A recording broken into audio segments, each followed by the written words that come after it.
And there we go. Welcome back to another episode, my lords, ladies and gentlemen. I hope today finds you well and that all of your learning activities are being well taken care of. On the menu for today, we're going to be looking at the nudge theory, right? Most popularized from the book by Thaler and Sunstein. And it is a term that connects to decision architecture at large, right? And how the notion of tiny little nudges, tiny little prompts towards the end game is often a more coercive way on one side or a more structured way to understand the decision that you're about to make on the other, depending upon who holds the keys for the particular scenario. There, one thing might be in supermarkets, placing fruit at an eye level. That's one that goes on, or in the modern day workforce, being automatically signed up to a pension, but with the option to sign out if it is that you want to, right? These are the common everyday occurrences of nudges that go on. What about you, Bob? What are you bringing to the nudge world today? Well, I wrote a post about this last week on LinkedIn. To me, nudges was one of those things, a bit like micro expressions that suddenly become very sexy and everyone's doing them. And as with most things, including micro expressions, they are seen to not be as effective in they're on their own as people thought they were. They're great as part of a strategy, and being in the business we're in, we use them all the time in one way or another. Yeah, But yeah, people, like any of these new ideas that come out, people go overboard on them, thinking that they're going to be the answer to everything. And unfortunately for this particular area, um, it would have probably lasted a bit longer if we hadn't have had the pandemic, because during the pandemic, it had very limited effect. yeah. It did have an effect, and the UK government went overboard with it with the behavioural insights team. But when you look back on it in retrospect, it had some effect, but not the effect that you could say, "Oh, we hit that out of the park." Well, yeah, yeah, absolutely. I mentioned to you offhand earlier, but I found the article. It was one in the Financial Mm, Times, and the question on the table was essentially, can we nudge our way to more growth? And mm. I think the guy's name is David Halpern or David Halpert, That's the or guy, yeah. yeah, That's the yes, behavioural insights team, that's yeah. the guy. There was looking at the differing kinds of nudges that could be carried out to try and encourage growth throughout the throughout the Mm, Commonwealth. And, it would be things like a specific tax reminder in one area would work really well. But that same tax reminder in another county or another part of the UK would fall mm, on collective deaf ears. And mm. that's kind of where the notion of nudging as a singular tool is, well, it falls flat. Yeah, The nudge itself. If you're going to just do a nudge, it needs to be well, essentially like a massive system that presents itself as a small nudge to account for potential yeah. nuances in the different kinds of communication that goes on, even in different counties, different regions of the UK.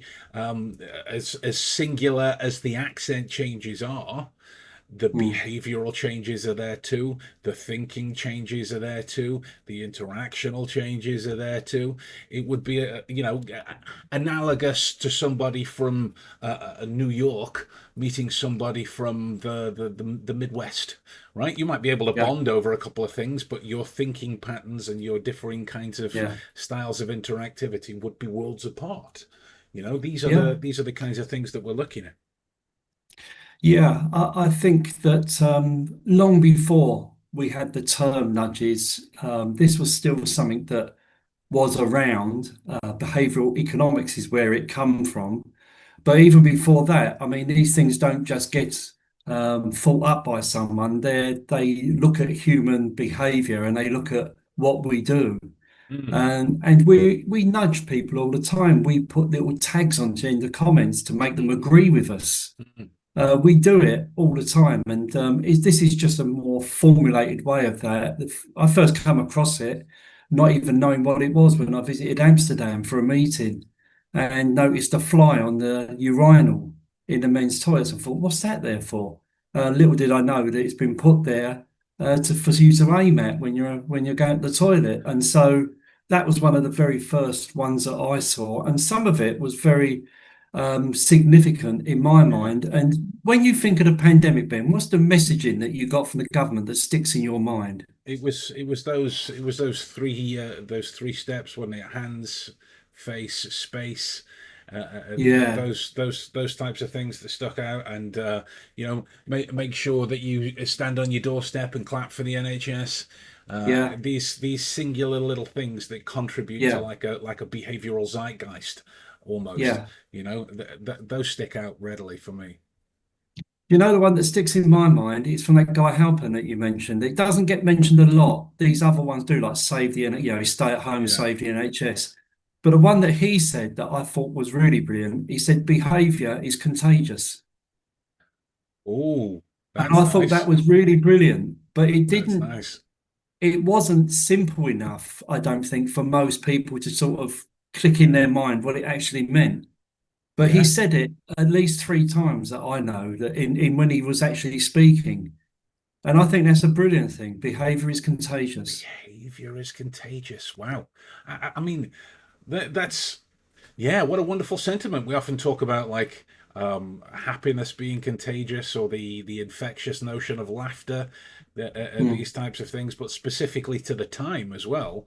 What an interesting concept. The one that popped into my head outside of that when you mentioned the urinals in Amsterdam was the bins that you see at McDonald's. They've now yeah, got an alcove with like an archery yeah, board on to aim for the bullseye, so you can encourage to put your litter away. I thought these kinds of things are particularly nice. There is something that we hinted at with the notion of nudging in that of scale, right? And when yes, I've got it here, small scale nudges that work in trials don't always translate when applied to millions of people. If a nudge only works for 30% of the population, is it really worth rolling out nationwide? And then the notion of it that we again saw during COVID was the behavioral fatigue, right? When the yes, fatigue towards a situation and or an idea or a behavior is almost force fed down you, there is a kind of um, barrier that comes up, yeah, much in the same way that people joke about veganism, right? I'm referencing it as the joke now. Whenever somebody mentions vegan, the gut reaction is most people go, "All right," like, and have those kind of expectations because of the yeah, fatigue that went on in that yeah. particular way. What kind of nudges, if any, have you seen fail? Well, I think the behavioural fatigue during the pandemic, if we take that, and the thing that really worked against them in the end was the fear-based nudges. And that worked for a while, the fear, and it worked well because we was having, if you remember back, we had those 6 o'clock briefings where all the figures were brought up. And I think they worked for a while, but then people got immune to them, like they would to all sorts of things. And I think that's the thing with nudges, is they're very short-termist, and you have Yeah. to keep imagining new ways, a bit like a supermarket, as they keep changing the shelves to keep you interested. And I think the pandemic, because it went on for so long, it started to wane significantly, and especially when the papers started printing about behaviour that was outside of it. Yeah. Then, because whether we, yeah, I think it's you have to accept that nudges are system one thinking. They're not system Yeah. two thinking. They're Yeah. based on system one thinking, emotional, immediate. And so anything of that nature wears off. Mm, Just like you can sell a car Mm. using system one thinking and Mm. and nudging, but then you'll get buyer remorse. Yeah, yeah, yeah. I mean, to that end, the thing that always kind of cracked me up about nudges, I mean, like all things, I'd rather know about it and have it as a tool for if it's needed. But it was this idea of the average human, the average Brit, Mm. or the average. Why? What is that? Like, it's a Well, term that's thrown around, isn't it? But like, yeah. what is the average Brit? Because surely that is like several body language elements of saying, well, they've crossed their arms, therefore this. Yeah. The average Brit is, it negates a lot of nuance, no? Yeah, exactly. And I think there is a school of thought that would say that we are being nudged so much all the time. It's almost become part of our culture, not just in the UK, but everywhere. Every time you go online, you get those nudges, four people looking at this item now. And through like things like choice architecture, we're exposed to this so often that we've probably become immune to it to a certain extent. But the pandemic was different because it was in your face all the Mm, time. yeah, Whereas in normal life, it is just part of life and yeah, we don't notice it. yeah, And I, because I am aware of it and I just laugh when I see it because I know what they're doing, it's reminders you get and, opt in rather than opt out and all this yeah, sort of thing. yeah. And it does work. I mean, I think the behavioural insights team did have one notable success, which they more or less was their standard for everything after that, that they worked off of that. The publicity from that was changing the declaration of Mm, honesty from the bottom of a form to the top of a form. Now, that's something that's been done for years with the police. Their declaration in the police statement is always at the top, not the bottom. But just that mere change, when people are thinking, using system two thinking about being honest, they're more likely to do that than if they're using emotion-based decision making and then have to sign a declaration at the bottom. Because once you've done it, you've done it. absolutely. So, so that was a success, but they have had some really notable failures, which involve people using system two thinking basically and thinking, well, why am I doing this? And once you've got that, then it's very difficult for the nudge to work. Yeah, agreed. Agreed. A couple of comments come in from Al Aldridge. I was amazed that I didn't hear the words flu or cold in any media in the first year of the pandemic. It's like it was omitted and those words are rarely heard anymore. It will be another interesting winter. And Yeah, Julie says that keto is another one. Keto is yeah, another one, you know, and yeah, there are elements to that that strike me when it comes to the notion of um, ethics and morality within a nudge of yeah. sorts. Like, I mean, it would depend on the end game in question. Mm, I think where this was brought up was it was like libertarian paternalism or something like this.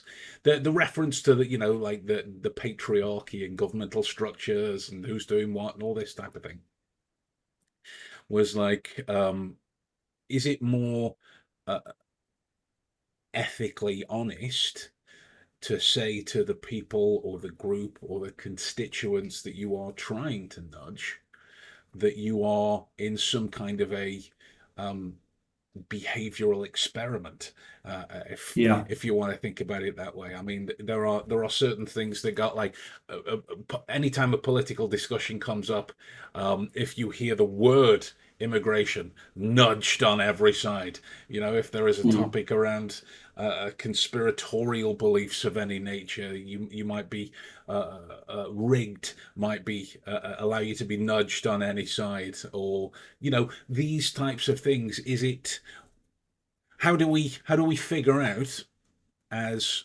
those who are nudging or those who are being nudged, where this notion of of ethical responsibility for nudging anything or anyone lies. It's a difficult question. It's a difficult idea, right?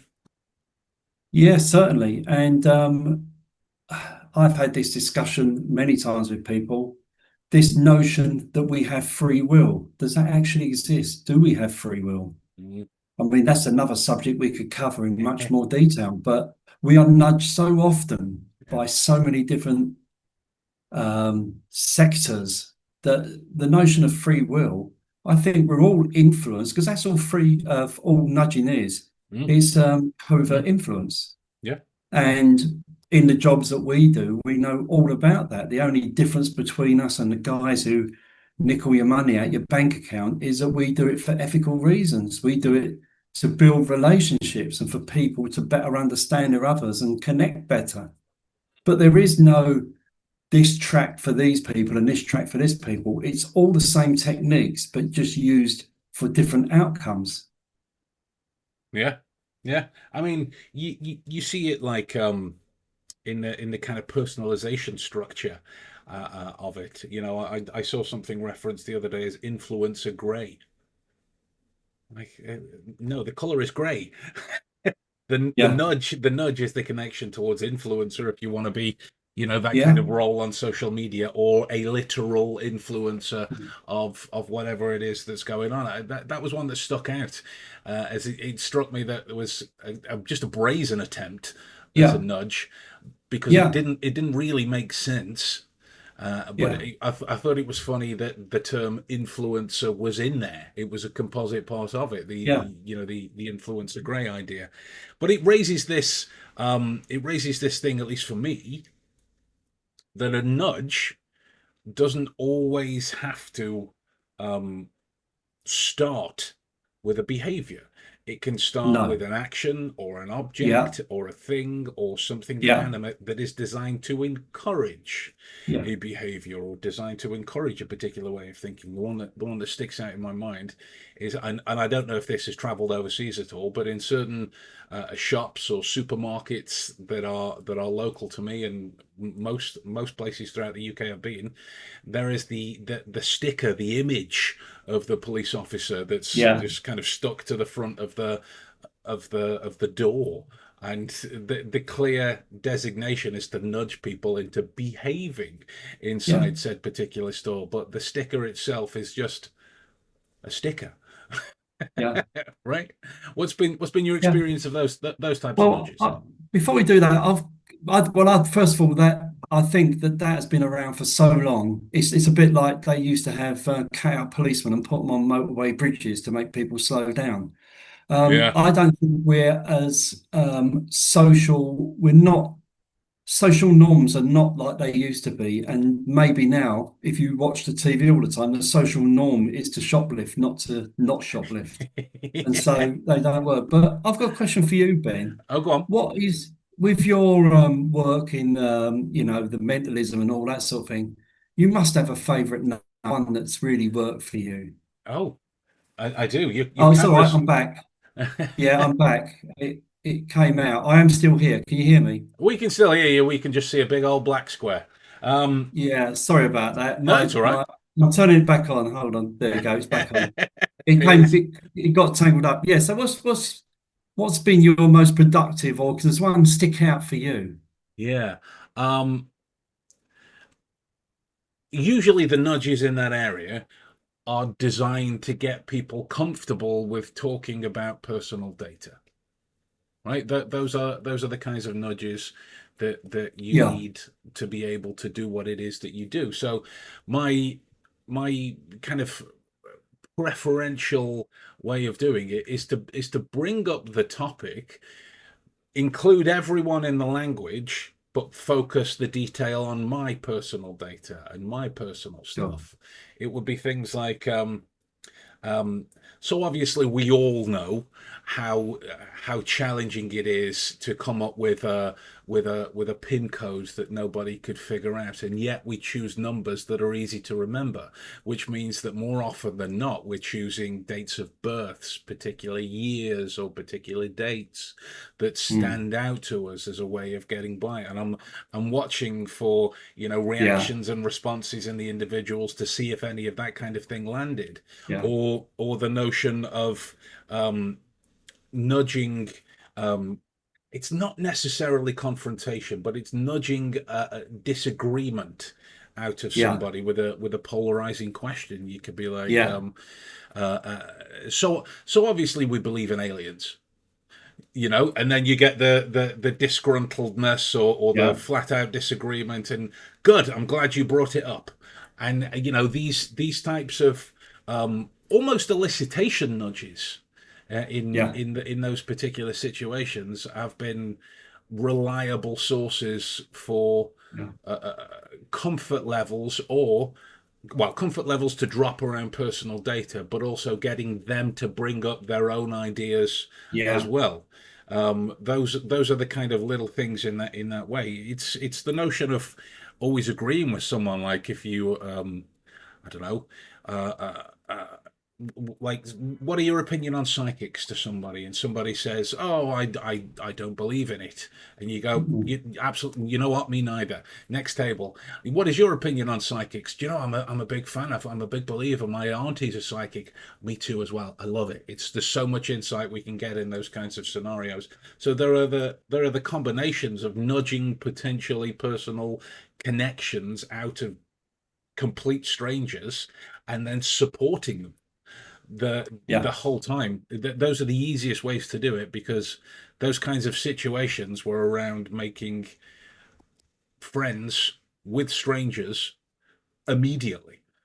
yeah, And oftentimes these people are you know drunk, showing off, the center of attention. They just want to party, they just want to eat their food or do whatever it is. So it's a challenging circumstance to be in, which has translated to the investigation work, the other side of things. If I want to um encourage somebody to talk about um, a behavior that they're not supposed to be legally engaging in, it would start with things like, now obviously we've all smoked a joint here and there. Those types of nudging towards yeah, comfort are the traditionally opening gambits that have been my go-to when I'm struggling, as a way of lowering uh, lowering confrontation, lowering disagreement, mm, lowering resistance. And mm. anyway, but much like we've said throughout, it's different for different folks. You know, Yeah. Mine different is for mine different is folks. completely different. My approach to it.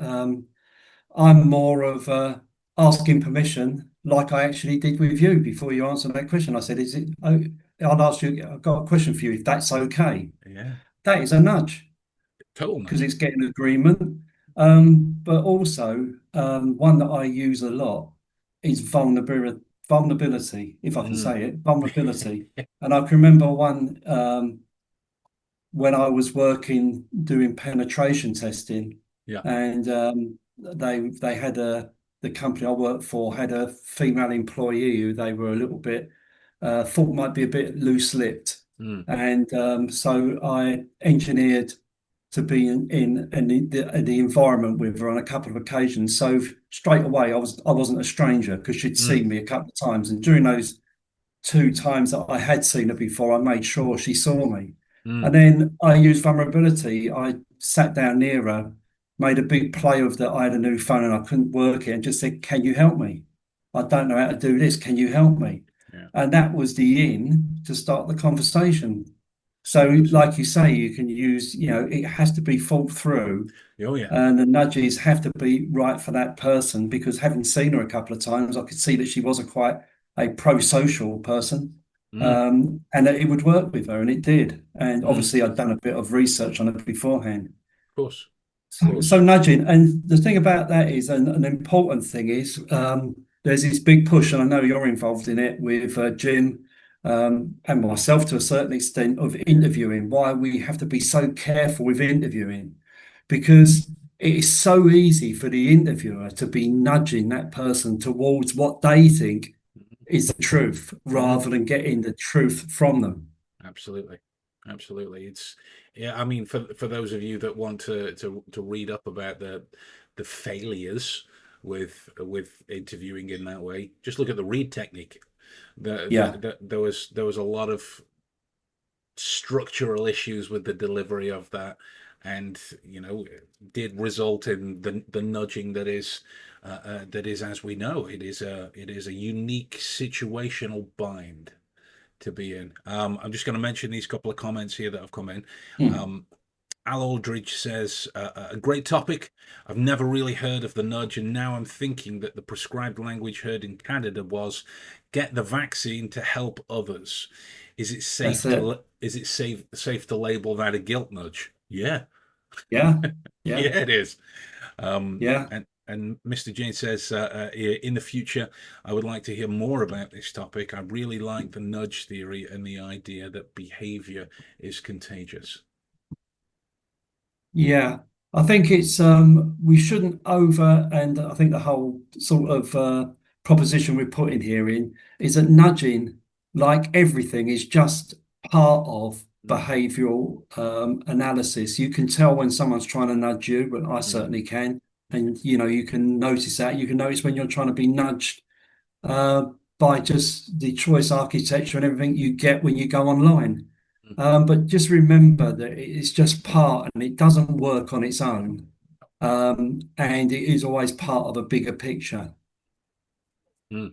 Like, um, if you're going to an event and on the invite it says black tie, that is a nudge, but it doesn't Mm, work without the location, everyone mm, else getting that address, yeah, the food, the waiters, the conversation, the price. It doesn't work without everything else yeah, to elicit those kinds of responses that one would almost expect to see at a black tie event. Like you yeah. wouldn't see anybody coming in One in a other black pair of thing is shorts. there is a video, and people can see it online, of Derren Brown, who uses this type of techniques for entertainment value a lot. And there's an episode where he gets three people to commit an armed robbery. Mm, And one of the things that they use in that was Nike. mm, They're exposed for, because you can nudge people and keep nudging them until it becomes habit. mm, And they nudge these people with the swoosh, and mm. underneath it, just do it.